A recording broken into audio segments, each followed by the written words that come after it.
So very good evening to all. I am Dr. G. Balamurugan, Joint Secretary of Indian Society of Psychiatric Nurses. So this society is a registered professional body registered under Societies Act of Karnataka. So this society has different memberships like life member, those who have completed masters in mental health nursing, diploma in psychiatric nursing are enrolled to become a life member of this society.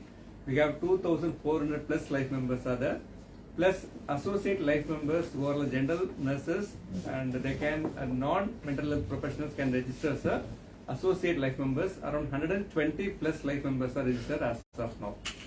And one of the objective of this society is sharing and expertise of the experts to the young generations. To achieve this objective, we conduct annual conferences. Till today, we have conducted 21 national plus international conferences every year.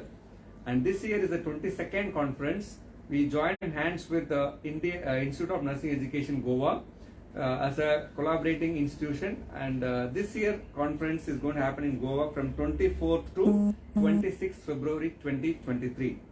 The theme of this conference is role of nurses in promoting mental health lifespan approach. So now I request our President, Dr. K. Reddamma ma'am, to talk about the theme of this present conference. Being the founder president, being president from 91 onwards, and every year we choose a theme, and this year we have chosen the theme role of a nurse in promoting health lifespan approach. And to talk in layman's terms, we can call it as womb to tomb approach. Okay, and let us see how nurses can promote mental health from conception till possibility of a defective child or brain defective child, or that can lead to mental health problems later in life. Then I would like you to just think of human growth from childhood. Up to 1 year, the child is not independent, needs to be cared, and we need to support the child till the child starts walking. You observe the child after 1 year starts walking. You try to pick up the child. He will shun you away because of the independence gained in walking. And, think of a dependency state later in life in the hospitals. When somebody is sick, they become dependent. It may be temporary, or it may be for a short while, or it may be for a long term, and not to cause any mental stress to them, as it is very, very hurting. Similarly, the family members. Family members also need to understand dependency and independence status. Later on, at the age of 2, having got the independence, they try to assert themselves as individuals, and they would like to assert their independence. You say something to a 2-year-old child, you propose something, they say no. That is not a disobedience. It is a symbol of asserting themselves. So that, and all the parents should understand that independence and trying to assert themselves as human beings. Later on, the child grows and becomes adolescence.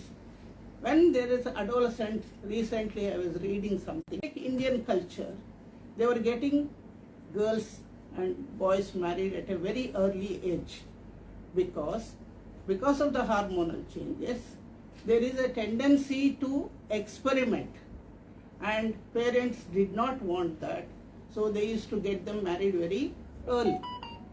So it is not that it is a sort of dependency. If you go to foreign countries, it is a teenage pregnancy. If you come to India, it became a culture of getting married early. So we need to understand it is because of the hormonal changes that occur in the adolescents. And not only that, again, there is a dilemma between dependency and independency. One moment they talk like an adult, and another moment they talk like a child. So through this ambivalence during the adolescent period. By the time they become, big enough to join courses, to become a graduate and to have a driving license, so there is an age fixed by the government and achieve something. So each stage in life is an achievement. Then after becoming adult, again a tendency to have intimate relationships. So the marriage, children, that age comes in. After that, achievement is by 35, 40 years. So that is the middle age. And if they don't achieve what they wanted to achieve, it becomes a, their self-respect is not as good as those who have achieved. So the self-respect to be preserved. Not everybody can become, highest possible seat one can have. But whatever is to be achieved to the maximum potential of each individual to be achieved, and also to have a contentment that what they have achieved. Then nowadays you can see, so elderly are left alone in the villages. From cities to other countries. Those who are educated will go to other countries. By any means, the elderly are now neglected. There is something called as empty nest syndrome. That is, the houses are empty and elderly are either in the old age homes or in the left to be cared by others, but not the kith and kin. So these different stages of life to be understood, and when you come across people at different ages, how best can you help them? How best you can make them feel good, make them feel happy.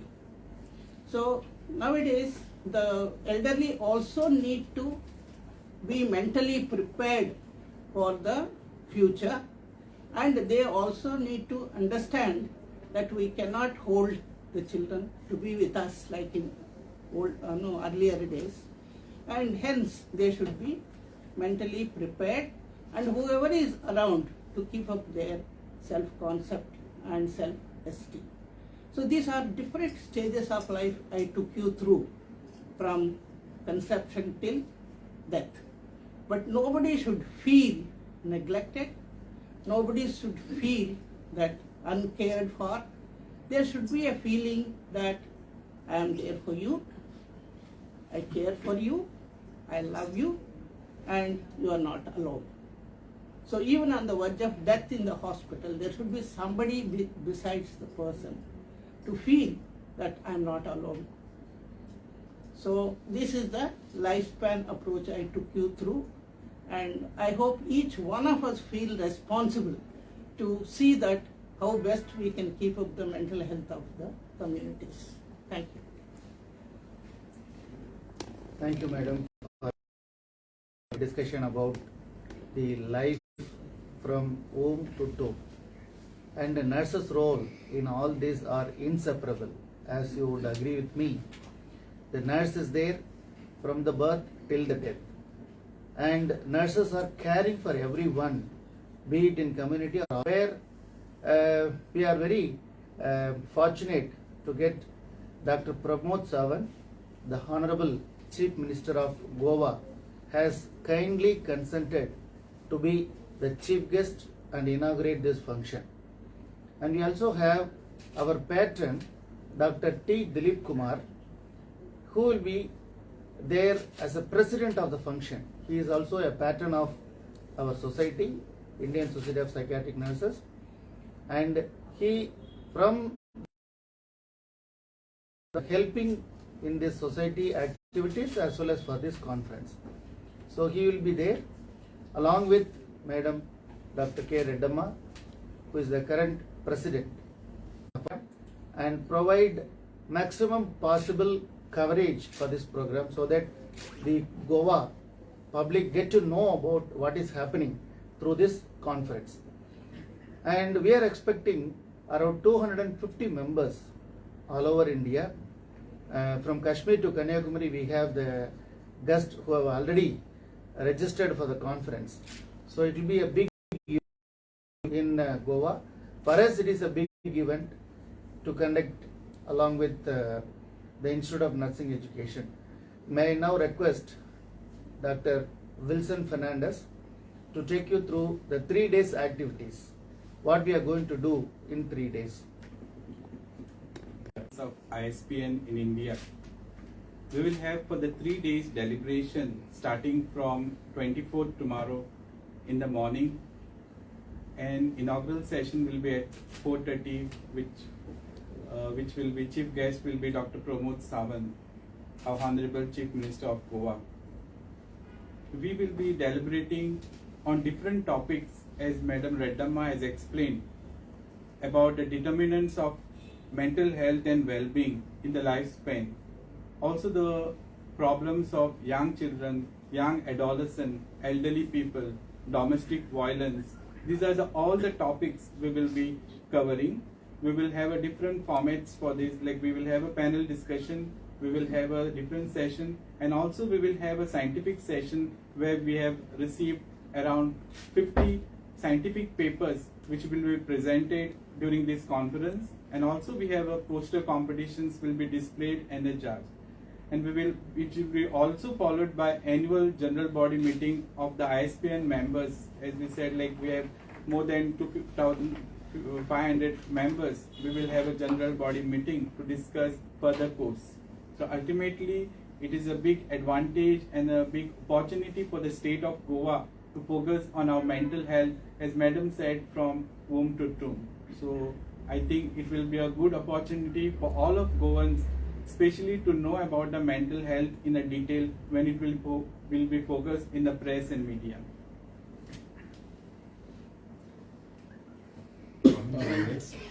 Delegates Around 250 delegates all. on 3 days. You said nurses are not treated well. Which nurses you are talking about? In general, nurses need to be respected Respected. because we respect everybody. Yeah. But the people who are helping us when we are in sick, when we are in pain, when we are bedridden, when we are in the hospital, those are the people to help us to recover. So the nurses need to be respected. The country which respects nurses will always prosper. You are spoken about the respect. Yes. Have you seen in government hospital the newly Different level. But unfortunately, we have 1:60, 1:40. So when they have to care so many people, they are also human being, you know. So they don't have that much energy to cater to them. that is So- understand. Yeah. So the government also should think about providing large manpower to take care of people. They are getting a maximum facilities of the government. You can take around to the hospital government. How they Same everywhere. I'm talking about the whole scenario of the country. But may I request you to focus on the positive things? Positive things. Generally what happens, the negative things are blown out of proportion. We don't look at positive things. We just take, for example, in the hospital, so many patients would have got cured and went.